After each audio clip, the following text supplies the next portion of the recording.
Terima kasih Anda masih bersama kami. Bagi Anda yang baru saja bergabung, kami hadirkan kembali 3 berita utama hari ini. Seorang pelajar kelas 3 sebuah SMA di Kecamatan Bangun, Kabupaten Simalungun hanyut saat mandi di sungai usai melaksanakan ujian sekolah. Puluhan anak korban banjir di Desa Marindali, Kabupaten Deli Serdang mengikuti kegiatan penyembuhan trauma atau trauma healing. Polisi menangkap pelaku pencurian baut jembatan di Jalan Lintas Sumatera Utara Aceh di Kabupaten Langkat.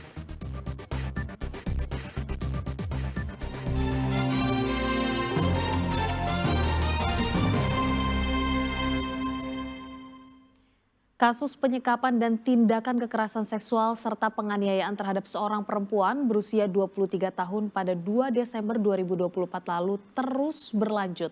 Polisi didampingi perangkat desa dan unit perlindungan perempuan dan anak Polrestabes Medan mendatangi rumah korban untuk mengetahui kondisi korban. Sempat viral di media sosial seorang perempuan berinisial S berusia 23 tahun mengalami kejang-kejang dan diduga setelah menjadi korban penganiayaan dan kekerasan seksual di salah satu klinik di Desa Seirotan, Kecamatan Percut Setuan, Kabupaten Deli Serdang pada 4 Desember lalu.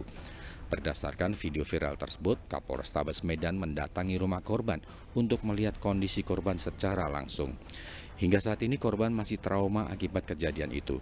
Keluarga korban sangat berharap agar ketiga orang terduga pelaku terhadap korban bisa segera ditangkap. Unsur kesehatan dari Polrestabes Medan dan dari PPA Pemkab Deli Serdang, kita menjenguk korban berinisial S atas informasi di media, dan saya berterima kasih untuk informasi cepatnya. Dan hari ini kita juga melakukan langkah-langkah cepat. Yang paling pertama seperti kami sampaikan terhadap korban-korban seperti ini adalah kasus perempuan dan anak. Yang pertama, pemulihan kondisi fisik dan psikis korban, itu yang paling utama. Lalu kemudian kita beranjak pada proses hukumnya. Nah, untuk pemulihan fisik dan psikis hari ini kita akan melakukan uji klinis, ya, melakukan visum terhadap yang bersangkutan dari aspek fisik. Lalu nanti ada pendampingan juga untuk treatment psikologinya dari UPTD PPA maupun dari Kanit PPA Polrestabes Medan.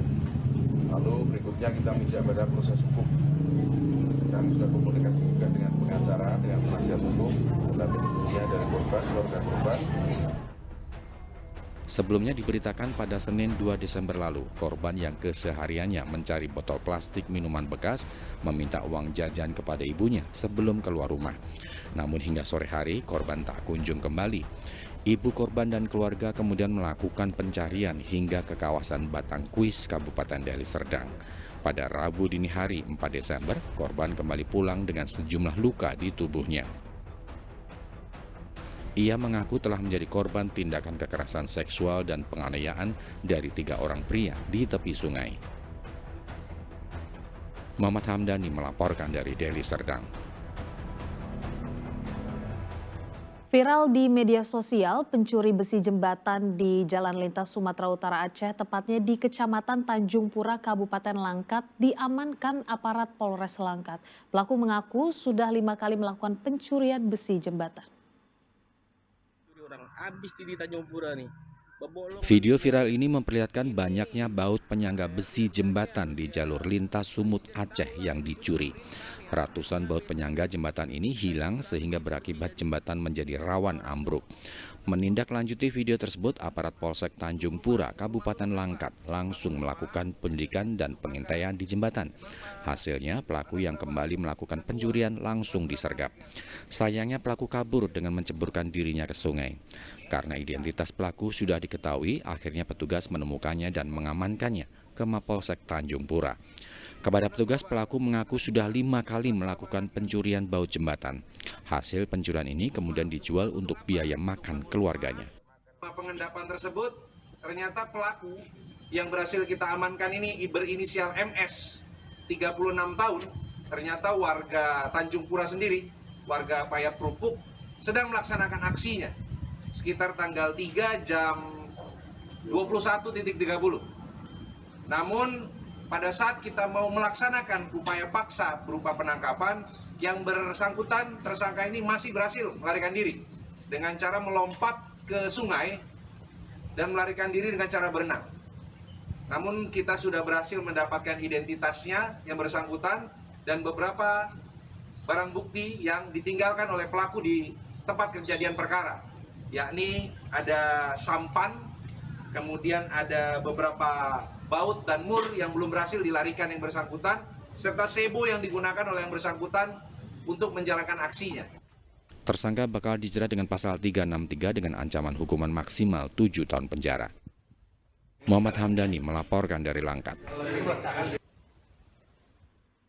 Lagi dan lagi, komplotan geng motor kembali berulah membuat keonaran di Jalan Kartini, Kisaran, Kabupaten Asahan pada Minggu dini hari. Para pelaku yang datang mengendarai motor dengan membawa senjata tajam tiba-tiba menyerang sebuah kafe. Kamera pengawas merekam kejadian di sebuah kafe di Jalan Kartini, Kisaran, Asahan pada Minggu dini hari. Anggota geng motor datang dengan menggeber motor dan tiba-tiba masuk ke dalam kafe. Mereka mengacungkan senjata tajam ke arah para pengunjung yang tengah duduk di kafe. Sontak para pengunjung dan pemilik kafe panik menyelamatkan diri. Tidak cukup menakut-nakuti hanya dengan senjata tajam, para pelaku juga melempar kursi kafe ke arah para pengunjung. Karena ketakutan, baik pemilik kafe maupun pengunjung tidak melawan atas ulah para pelaku itu. Sejumlah peralatan dapur kafe pecah terkena lemparan kursi para pelaku. Kejadiannya mendadak sekitar jam 3 kurang lebih pagi. Ujuk-ujuk spontanitas itu bang, datang mereka. Ada dua orang datang masuk, kita pembeli juga kena rame kan. Rupanya orang itu ngekorin dari belakang ke orang lain, itulah anak-anak gemoy ya. Nah itu terus buat huru hara, melutar bangku dari bangku warung ke dalam. Nah itulah ada kejadian kerusakan. Setelah itu orang itu ada membawa parang. Banyak di sini pembeli bang, banyak pembeli di sini bukan karena nggak berani, karena orang itu bawa senjata. Orang itu ada 2 kereta, 1 kereta 3 orang. Setelah merusak itu orang itu pergi keluar lagi itu tadilah cuman merusak bangku, nyampakkan dari luar ke dalam. Pemilik kafe menyatakan ulah geng motor yang kerap beraksi pada dini hari sangat meresahkan. Warga meminta polisi lebih gencar melakukan patroli dan razia, terutama pada akhir pekan. Tuti Alawiyah Lubis melaporkan dari Asahan.